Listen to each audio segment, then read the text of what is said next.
Kako će pozicionirati unutar NATO, jasno, Sjedinjene Američke Države.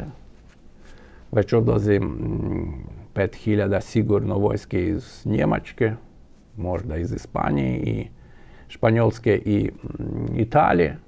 Još dodatno, vidjet ćemo. Ali ja opet se vraćam na ovih 1500 dronova koje napali Ukrajinu i koje je 1400 bili srušeni. Ako govorimo o sigurnosti i bezbjednosti Europe i ko može njih zaštititi, to je jasno samo Ukrajina. NATO nije mogao pomoći Poljskoj srušiti 20 dronova. Nije. Ja podsjećam, u decembru bili su vojne vježbe NATO na teritoriji Estonije. I zamolili da neko dođe iz Ukrajine tamo. Mi smo poslali 10 operatera dronova. 10. Kao je. I mi smo bili na jednoj strani, a NATO sa druge. Mi uslovni neprijatelj NATO. Takva je bila legenda, znači plan ove vježbe. I tek počela ova vježba, naših 10 operatera dronova uništili pola britanske tenkovske brigade za 2 sata. Za 2 sata pola tenkovske britanske brigade. Plus jedan dio estonske divizije. A šta je bilo poslije 2 sata? A poslije 2 sata ove posmatrači zabranili učešće sudjelovanje ukrajinskih operatera u ovim manevrima, znači u ovoj vježbi. Rekli hvala, već dosta, ne treba. Mi sami ćemo. Zašto? Zato da bi, ako produžili ovu vježbu, znači još za par sata bi uništili Ukrajinci do kraja britansku brigadu, tenkovsku. I možda dokoračili za još 5-6 sati estonsku diviziju. Naravno, pri uslovu ako bi ih imali još rezervni dronovi. To treba dosta ih imati. Imali puno, ali da unište takvu količinu vojske, to treba previše. Kakav zaključak? Zaključak jednostavan.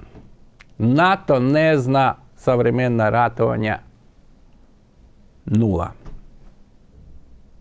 Ako takve gubitke. Moram podsjetiti da one čak nisu pronašle gdje su ove 10 operatere smješteni. Znači oni uništili ove postrojbe, a ovi ne znaju gdje su oni bili. Dalje idemo. April mjesec. Opet vojna vježba NATO. Već tu između Britanije i Portugala u ovom dio mora. Znači morska vježba NATO. I nas opet zamole da dođe naši, i opet ne bili naši operateri, imamo morske dronove, to je posebna priča, i opet i obični dronovi. I što par sati vježbe, Britanci gube najveći svoj bojni brod.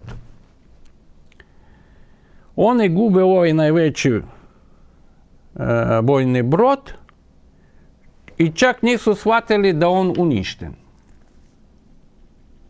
Znači tako djelovao ukrajinska operateri, da tako došli, udarili, da oni čak nisu osjetili da uništen njima brod. I opet završili učešće naših sudionika, hvala ne treba više, ali opet da ova vojska nije spremna ratovati čak i na moru, u suvremenim uslovima, suvremeno vođenje rata. Zašto Putin sada tako agresivan prema drugim zemljama? Zato što ima vojsku koja može ratovati, koja zna ratovati. Znači on zna da bilo koju europsku zemlju može satrti za par sati. Ako dođu ove divizije ili brigade sa ratišta sa Ukrajine. Oni će to riješiti u jednom trenutku. On ne oklijeva da to je tuđa teritorija, da to tuđa zemlja, da to će poginuti neki ljudi.